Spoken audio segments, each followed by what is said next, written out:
مومن کے دل کی ہے صدا مسلم پرسن اللہ، نہ بدلا ہے نہ بدلے گا میرا مسلم پرسن اللہ۔ مختصراً اتنی بات دلوں میں بٹھائیے کہ مدرسہ کیا ہوتا ہے۔ میں چند جملوں میں بتاؤں آپ کو مدرسہ کیا ہوتا ہے، اس کی اہمیت، اس کی عظمت کیا ہے۔ اس کو اس طور پہ سمجھیے کہ اللہ کے رسول صلی اللہ علیہ وسلم اس کو پہلے پہل قائم کرنے والے ہیں۔ مدرسے کی نسبت، مدرسے کا تعلق اللہ کے رسول صلی اللہ علیہ وسلم کے طریقے اور عمل سے ہے۔ جس طرح خاندانوں کا سلسلہ نسب ہوتا ہے، باپ کا نام یہ، دادا کا نام یہ، پردادا کا نام، ایک سلسلہ چلتا ہے اور دور تک جاتا ہے، اسی طرح مدرسے کا جو سلسلہ نسب ہے وہ صفے تک جاتا ہے۔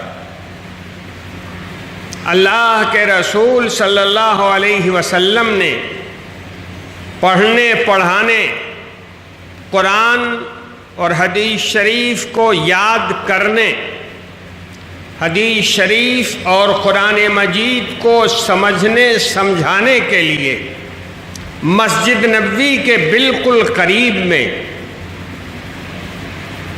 ایک جگہ بنوائی، اونچی سی، زمین سے، مسجد نبوی کی زمین سے 1 ہاتھ اوپر۔ آپ کے یہاں جو حضرات حج یا عمرے کی سعادت اللہ تعالیٰ نے ان کو مقدر کی اور انہوں نے حاضری دی، انہوں نے مسجد نبوی میں وہ چبوترا دیکھا ہوگا جس کو صفہ کہتے ہیں۔ صفہ عربی میں، اردو میں اس کو چبوترا کہتے ہیں۔ اللہ کے رسول صلی اللہ علیہ وسلم نے وہ چبوترا بنوایا، اور یہ بھی عجیب بات، آپ نے چبوترا بنوایا تو اس زمانے میں غربت اتنی تھی، اتنی غربت تھی کہ اس کے اوپر کھوٹا کھمبا نہیں لگایا گیا، اس کی دیوار کھڑی نہیں کی جا سکی، اس کے اوپر چھت نہیں دیا جا سکا۔ یہ اس چبوترے کی بات، اور اللہ کے رسول صلی اللہ علیہ وسلم کے زمانے میں اور بعد میں ایک عرصے تک وہ چبوترا کھلا ہی رہا، اور لوگ دھوپ میں بھی اس چبوترے پر بیٹھ کر کے علم حاصل کرتے تھے، علم بانٹتے تھے۔ یہ پہلا مدرسہ تھا جس کو سرکار دو عالم صلی اللہ علیہ وسلم نے قائم فرمایا تھا۔ اور پھر جیسے جیسے اسلام پھیلا، علم کی ضرورت محسوس ہوئی، پڑھنے پڑھانے کی ضرورت محسوس ہوئی، تو چبوترے کے طرز پر، صفے کے طرز پر مدرسے قائم ہونے لگے، تاکہ قرآن پڑھایا جائے، قرآن مجید یاد کرایا جائے، حدیث شریف پڑھائی جائے، یاد کرائی جائے۔ ایک سلسلہ چل پڑا۔ دنیا میں جتنے مدرسے ہیں، چاہے کتنے ہی بڑا ہو، وہ چاہے کتنے ہی چھوٹا، ان سارے مدرسوں کا سلسلہ نسب صفہ سے جا کر مل جاتا ہے، چبوترے سے مل جاتا ہے۔ اور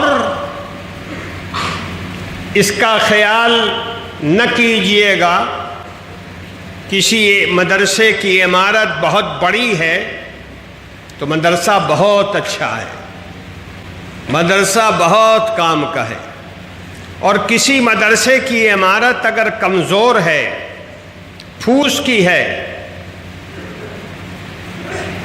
یا کمزور سی دیوار ہے اور اس پر ٹین کا شیڈ ہے، کمزور حالت میں ہے، تو یہ کبھی دل میں نہ لائیے گا کہ یہ کوئی معمولی چیز ہے، یہ کوئی کمزور چیز ہے۔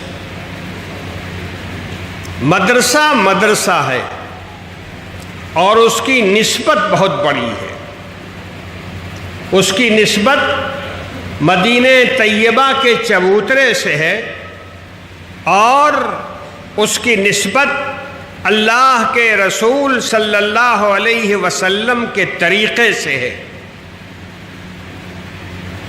اور ہماری آپ کی ذمہ داری ہے کہ ہم اس طریقے کو مضبوطی سے پکڑے رہیں جس طریقے کو چلایا ہمارے آقا صلی اللہ علیہ وسلم نے۔ ایک بات اور اس بیچ میں ہم بتائیں آپ کو، دیکھیے مسجد نبوی کی زمین آج بھی اس چبوترے سے نیچی ہے، چبوترا آج بھی تقریباً 1 ہاتھ مسجد نبوی کی زمین سے اوپر ہے، اور اس چبوترے پہ کون بیٹھتا تھا؟ پڑھنے والے، پڑھانے والے، قرآن سننے والے، سنانے والے، حدیث سننے والے، سنانے والے، قرآن کی تشریح، حدیث کی تشریح کرنے والے، قرآن مجید کو نوٹ کرنے والے، لکھنے والے، یہ سارے لوگ الگ الگ وقتوں میں وہاں بیٹھا کرتے تھے، اور یہاں بیٹھتے تھے پڑھے لکھے لوگ، پڑھنے والے لوگ۔ اللہ کے رسول صلی اللہ علیہ وسلم نے ان کے لیے مسجد نبوی سے اوپر 1 ہاتھ اوپر چبوترا بنوایا۔ آپ نے کچھ غور کیا کیا مطلب ہے اس کا؟ 1 ہاتھ اونچائی پر جو ان لوگوں کی جگہ بنائی، کیا مطلب ہے اس کا؟ کبھی غور کیا؟ دیکھیے اللہ کے نبی کا یہ طریقہ اس بات کو بتاتا ہے کہ مسجد نبوی کی زمین بڑی مقدس، بہت مقدس، وہی نماز آپ یہاں پڑھیں تو انشاءاللہ نماز کا ثواب ملے گا، اللہ تعالیٰ قبول فرمائیں گے۔ نیت صاف ستھری ہے تو انشاءاللہ 7 گنا ثواب ملے گا، 10 گنا ملے گا، 70 گنا ملے گا، بہت نیت ٹھیک ٹھاک ہوئی تو 700 گنا ملے گا۔ لیکن یہی نماز اگر مسجد نبوی میں پڑھی جائے، نماز تو وہی، نیت یہاں بھی اچھی وہاں بھی اچھی، لیکن مسجد نبوی میں نماز پڑھنے کا ثواب 50,000 گنا زیادہ ہے۔ اتنی مقدس سرزمین کے باوجود اللہ تعالیٰ کے رسول صلی اللہ علیہ وسلم نے مسجد نبوی سے باہر چبوترا بنوایا، مسجد نبوی سے تھوڑا الگ چبوترا بنوایا پڑھنے پڑھانے والوں کے لیے، اور مسجد نبوی کی زمین نیچے رکھی، چبوترے کی زمین اوپر رکھی۔ یہ بتانا تھا اپنے طریقے سے کہ جو عام لوگ ہیں وہ نیچے ہیں، جو اہل علم ہیں وہ کم سے کم ایک ہاتھ اوپر ہے۔ اللہ کے رسول نے ان کو ایک ہاتھ اوپر بیٹھایا۔ اسی طرح ہماری اور آپ کی ذمہ داری ہے کہ ہمارے آقا نے اپنے عمل سے جو اشارہ دیا ہے